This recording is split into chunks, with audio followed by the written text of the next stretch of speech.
चंद्रबाबू नायडू साहब 100% 100% मुसलमानों की साथ हैं, मुसलमानों के हित के लिए हैं। केंद्र सरकार को समर्थन दे रही जेडीयू और टीडीपी ने वक्फ संशोधन बिल पर अपने पत्ते नहीं खोले, लेकिन संसद से लेकर जेपीसी तक दोनों दलों का रुख सरकार के साथ सहयोग का ही रहा है।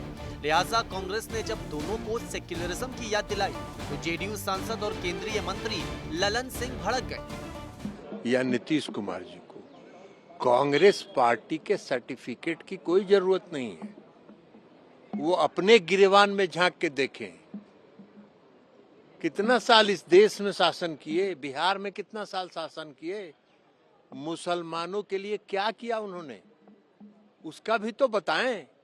नीतीश कुमार जी को सर्टिफिकेट की जरूरत नहीं है। नीतीश कुमार जी ने पिछले 20 वर्षों में मुसलमानों के हक में उनके सामाजिक, आर्थिक, शैक्षणिक उत्थान के लिए जो काम किया है वो देश की आजादी के बाद किसी राज्य में आज तक किसी सरकार ने काम नहीं किया। जब इस संशोधन बिल को संसद में पेश किया गया तब जेडीयू की तरफ से ललन सिंह ने इसका खुलकर समर्थन किया था और विपक्ष की समझ पर सवाल उठाया था।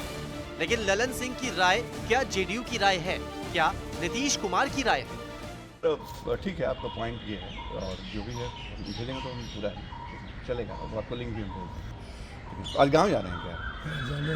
ईद के बाद अगले दिन क्या करें बोलते बोलते तो मेरा गला ही हो गया। सुबह से और लोग भी आ गए थे क्या? और 4-5 को आदमी थे। अच्छा, नस्ल में भी कोई थे? नस्ल में नहीं, चाहिए। अच्छा, वो सब यूट्यूबर वाले बेचारा सब ना ठीक है। वो लोग देखिए सर, एक तरह से इंडिपेंडेंट सर चला रहा है वो लोग, ये भी कम बात नहीं है। हम लोग भी संघर्ष किए। बिल्कुल संघर्ष में तो सर सबको वैसे लोग प्रमोट करना चाहिए। बिल्कुल। जेडीयू की बात करें तो पार्टी के मुस्लिम एमएलसी गुलाम गौस ने ललन सिंह के उलट दो टूक कहा कि वक्फ संशोधन बिल को तत्काल वापस लेना चाहिए। उन्होंने उम्मीद जताई कि मुस्लिम हितों की रक्षा करने वाले नीतीश कुमार भी इसके खिलाफ रुख अपनाएंगे। हमारी अपनी निजी राय है, मैं नरेंद्र मोदी जी से आग्रह करूंगा इस विधेयक को वापस लेना। यही देश के हित में होगा, इस मुल्क के हित में होगा, जनता के हित में होगा। तभी कुछ नहीं कहा है। आप मुख्यमंत्री से आपने बातचीत की है इस समझ में बाली मेरी बात पहुंची हो तक। क्या आपको लगता है नीतीश कुमार को क्या करना चाहिए? निश्चित हमको पूरा उम्मीद है कि माननीय मुख्यमंत्री जी स्टैंड लेंगे। स्टैंड क्या होगा सर? क्या होगा, वापस होना चाहिए, हम तो कहते हैं। सरकार कल संसद में वक्फ संशोधन बिल पेश कर सकती है। वहीं नीतीश कुमार और चंद्रबाबू नायडू फिलहाल चुप है और कांग्रेस पूछ रही है कि उनका स्टैंड क्या होगा। सिर्फ कांग्रेस पार्टी नहीं, समाजवादी, टीएमसी, आम आदमी पार्टी, वामपंथी सभी लोग उसका विरोध करते हैं।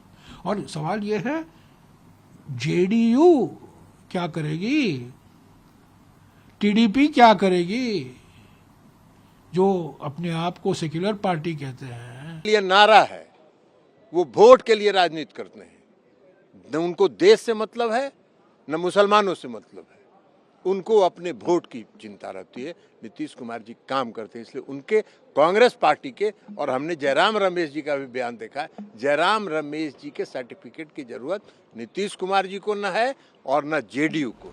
जेडीयू जहां लोकसभा में अपना रुख जाहिर करने की बात कर रही है, वहीं चंद्रबाबू नायडू की टीडीपी का भी रुख यही। फिलहाल वो मुसलमानों को ही आश्वस्त करने में जुटी है। कल पार्लियामेंट में पेश होने वाले वक्फ संशोधन बिल पे पूरे देश की नहीं, पूरे मुस्लिम समाज की निगाह भी जमी हुई है। लगभग 9 लाख एकड़ वक्फ बोर्ड की ज़मीन, जिस पे बहुत से लोगों ने इलीगल कब्जा भी बना रखा है, अगर संशोधन बिल द्वारा ये ज़मीनों पे कब्जा वापस लेके मुसलमानों के हित में अगर संशोधन बिल आता है तो निसंदेह हमारी पार्टी उसका समर्थन भी करेगी। चंद्रबाबू नायडू साहब ने ऑलरेडी ये कहा है कि हम मुसलमानों की हर हित की रक्षा करेंगे।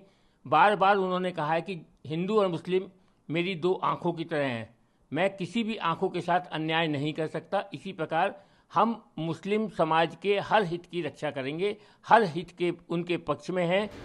चंद्रबाबू नायडू की पार्टी ने कुछ संशोधन सुझाए हैं, उन पर सरकार का रुख क्या रहता है, इसके बाद ही वो अपनी राय सामने रखे।